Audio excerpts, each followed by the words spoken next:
আসসালামু আলাইকুম।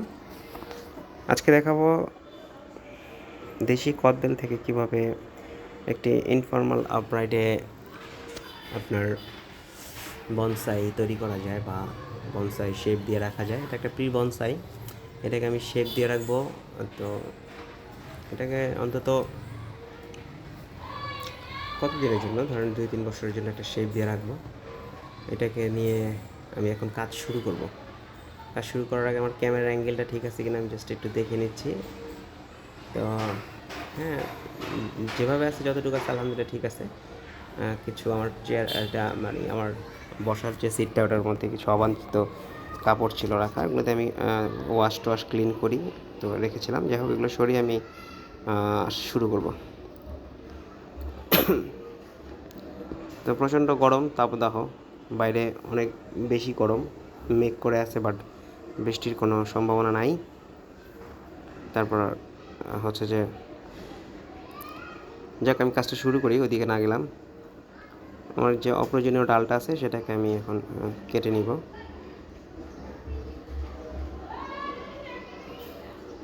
এটা একটা অপ্রয়োজনীয় ডাল, এটা দরকার নেই। এটা আমি আরও 2 বছর আগে গাছটাকে যখন ডালটাকে লাগিয়ে রেখেছিলাম, মানে ডালটাকে কেটে রেখেছিলাম, তখন আর কি এটা হয়েছিল।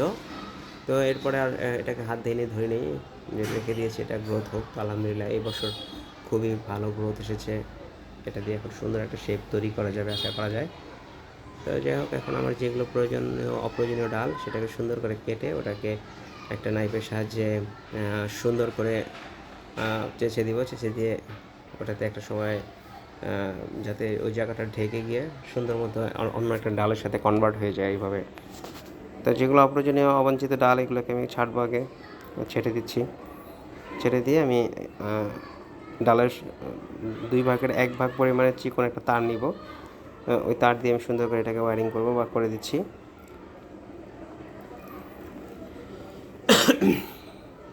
তো বনসাই একটা আসলে চলমান প্রক্রিয়া, ধীর প্রক্রিয়া, স্লো প্রক্রিয়া।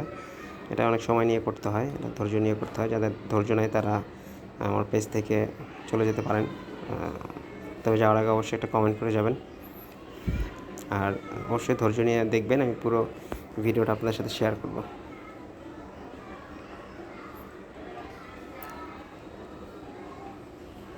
এটা খুব চমৎকারভাবে আপনার গ্রোথ হয়েছে। এটাকে দিয়ে আমি আপ মানে left right back, left right back এভাবে করে ইনফর্মালে উঠাবো এটাকে আস্তে আস্তে। আমার কিছু পুরনো তার ছিল যেগুলো আমার অন্য বনসাই, মৃত বনসাই থেকে আমি কালেক্ট করে রেখেছিলাম। এগুলো দিয়ে আমি এটাকে ওয়্যারিং করছি।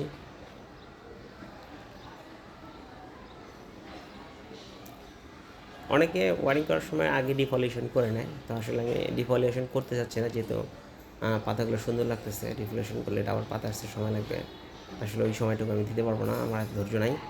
তা আমি যার কারণে চাচ্ছি যেটা এখন যেভাবে আছে এইভাবেই এটাকে গ্রোথ করাবো আমি। অপ্রয়োজনীয় ব্রাঞ্চগুলো কেটে দিই, যেগুলো দেখতে অসুন্দর লাগতেছে এগুলোকে আমি একটু কেটে ছোটো করে দিই। ভিডিওটা বেশি বড় হয়ে যাবে তাই আমি একটু টেনে দিয়েছি। আপনারা যারা শিখতে চান যে আমি কীভাবে ওয়্যারিংটা করেছি, তারা চাইলে স্পিডটাকে কমিয়ে এটা দেখে শিখে নিতে পারেন। আর আমরা যারা বনসাই করি, আমরা মনে করি যে বিদেশি গাছ দিয়েই মনে হয় বনসাই খুব সুন্দর হয়, তাই অনেকে ফুকেনটি, আবার প্রেমনা, তারপর বার্সেরা, বারবাডোস চেরি এইগুলো নিয়ে আর কি কাজ করে অনেকে।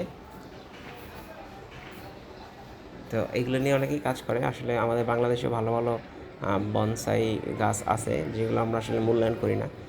তো এর মধ্যে কদবেল একটা, কদবেল খুবই দারুণ চমৎকার কোয়ালিটির একটা বনসাই ম্যাটেরিয়ালস। তো এইটা দিয়ে আপনারা খুব সহজেই বনসাই করতে পারবেন। এগুলোর ডালগুলো খুবই নমনীয় হয় কচি অবস্থায়, যেভাবে খুশি সেভাবে ব্যান্ড করা যায়, বাঁকানো যায়, আর খুব দ্রুত কদবেল গাছটা খুব দ্রুত গ্রোথ নিতে পারে। আর হচ্ছে যে এছাড়াও আরও অন্যান্য গাছ আছে, যেমন বাংলাদেশি গাছের মধ্যে এই গাছটাতে খুব দারুণ একটা স্মেল আছে কদবেলের পাতা থেকে, খুব দারুণ একটা স্মেল।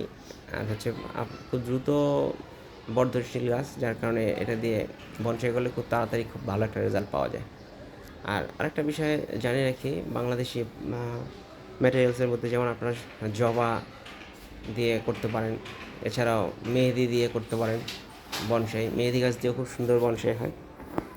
এছাড়াও আরও অনেক রকম ম্যাটেরিয়ালস বাংলাদেশি আছে যেগুলো দিয়ে বনসাই করা যায়। আসলে বনসাই মানেই বিদেশি গাছ বা বনসাই মানেই যে বাইরের থেকে আসবে এরকম গাছ না, বাংলাদেশের গাছ দিয়েও বনসাই করা যায়।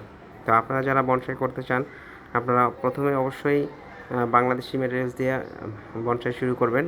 কারণ হচ্ছে যে বাংলাদেশি ম্যাটেরিয়ালসগুলো খুব তাড়াতাড়ি খুব যে কোনো মাটিতে সার্ভাইভ করে, কারণ ওটা ওর জন্মই বাংলাদেশে। তো বাংলাদেশের যে কোনো পরিবেশেই ও নিজেকে খাপ খাইয়ে মানিয়ে নিতে পারে।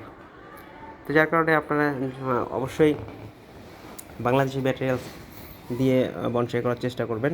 এতে আমাদের দেশের একটা ইয়ে হবে আর কি। দেখা যাচ্ছে আমরা মানে আমরা যারা বনসাই নিয়ে আসি বাংলাদেশে, আমাদের বহির্বিশ্বে আমাদের তেমন কোনো মানে ইয়ে নাই, বাট আমরা চাচ্ছি যে আমরা যারা বনসাই করি আমাদের এই শিল্পটা যাতে আমরা ইন্টারন্যাশনাল লেভেলে নিয়ে যেতে পারি। যার কারণে আমাদের ইন্টারন্যাশনাল লেভেলে নিয়ে গেলে আমাদের তো অবশ্যই আমাদের নিজস্ব গাছ থাকতে হবে, নিজস্ব ম্যাটেরিয়ালস থাকতে হবে। যার কারণে আমরা আমাদের ম্যাটেরিয়ালস দিয়ে চেষ্টা করব যাতে আমরা আমাদের ম্যাটেরিয়ালসগুলো বিশ্বের দরবারে আমরা দেখাইতে পারি যে হ্যাঁ, আমাদের ম্যাটেরিয়ালস দিয়েও ভালো ভালো বনসাই হয়। তো ভিডিও বেশি বড় করব না, ভিডিও ভালো লাগলে অবশ্যই লাইক কমেন্ট শেয়ার করে দিবেন। আর কারো যদি কোনো তথ্য জানার থাকে অবশ্যই কমেন্টের মাধ্যমে জানতে চাইবেন, আমি অবশ্যই জানিয়ে দিব। এছাড়াও আপনারা যারা ফেসবুকে আমার ভিডিও দেখছেন আমাকে মেসেঞ্জারে বলতে পারেন, যারা ইউটিউবে ভিডিও দেখছেন তারা আমার কমেন্ট বক্সে বলতে পারেন যে কোথায় কোনো অসঙ্গতি হচ্ছে, আমি চেষ্টা করব শুধরে নেওয়ার। আর ভিডিওটা ভালো লাগলে অবশ্যই লাইক করবেন, কমেন্ট করবেন, শেয়ার করবেন, আপনার বন্ধুদের মাঝে ছড়িয়ে দিবেন যাতে সবাই আমার এই ভিডিওটা দেখতে পারে বা তাদের কাছে আমার ভিডিওটা খুব সহজে পৌঁছে যায়। তো ভিডিও বেশি বড় করব না, বাইরে প্রচুর গরম, তো বেশি কথা বলতে ভালো লাগতেছে না, ভিডিওটাকে বেশি বড় করতে চাচ্ছি না। তো ধন্যবাদ, আসসালামু আলাইকুম, ভালো থাকবেন। আর আমার জন্য বেশি বেশি দোয়া করবেন, আমার পেজে বেশি বেশি সাপোর্ট করবেন যাতে আমি খুব তাড়াতাড়ি আপনাদের থেকে মানে ভালো কিছু দিতে পারি আপনাদের কাছে। ধন্যবাদ, শুভ বিকেল, ভালো থাকবেন, আসসালামু আলাইকুম।